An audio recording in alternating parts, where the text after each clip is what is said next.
Hey there, take a look at the shirt you're wearing right now. Ever stop and wonder where it really came from? Not just the shop, but its actual origin story?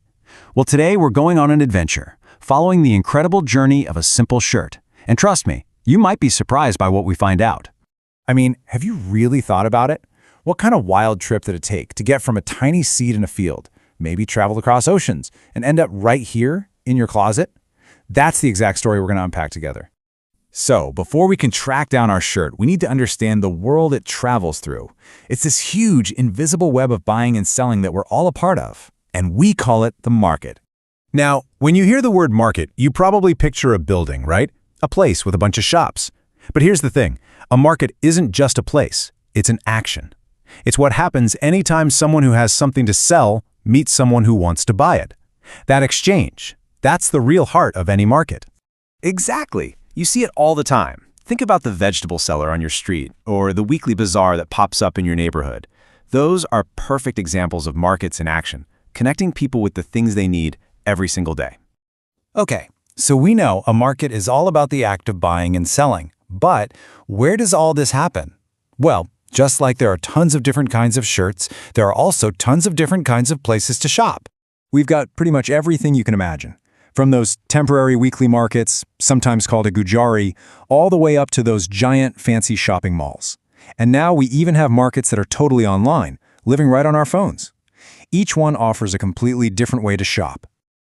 Just think about how different these two experiences are. At the weekly market, right, the shops are just temporary, you can totally haggle for a better price, and it's all out in the open. Then you've got the shopping mall, permanent, air-conditioned stores, big brands, and prices that are totally fixed. It's kind of wild how you can buy similar things in two completely different worlds. And of course, these days, the market can literally come right to our front door. You know it.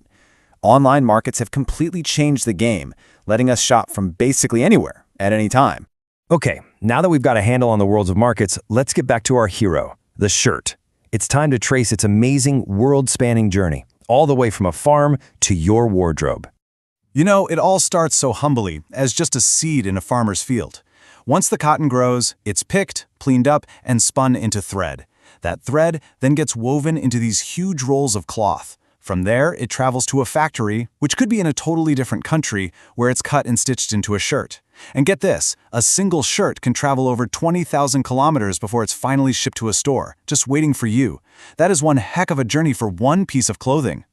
So this entire super complex journey with all these different people and places, it all ends with you.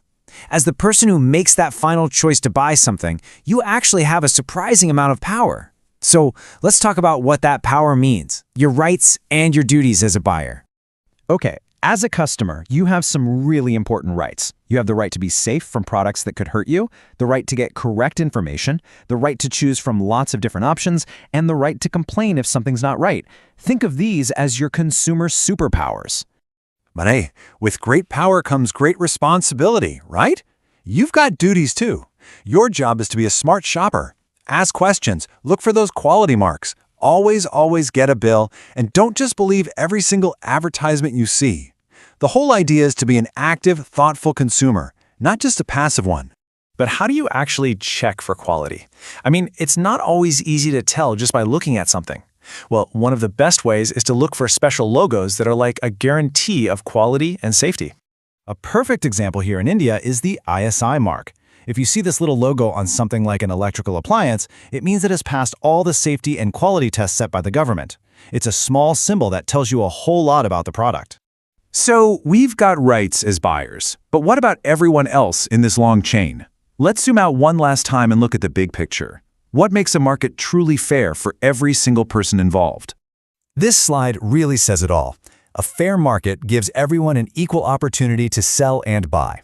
Now that is a powerful idea. It means that the small farmer who grew the cotton should get a fair price, just as the huge company that owns the mall gets to make a profit. It's all about creating balance for everyone along the way. And you know, that's the real magic of the market when you think about it. It's this giant chain of people all connected to each other. That simple shirt you're wearing is the result of dozens of people in many different places, all working together through this system of buying and selling. So the journey of this one shirt might be over, but your journey as a smart, thoughtful consumer is really just beginning. So I'll leave you with this.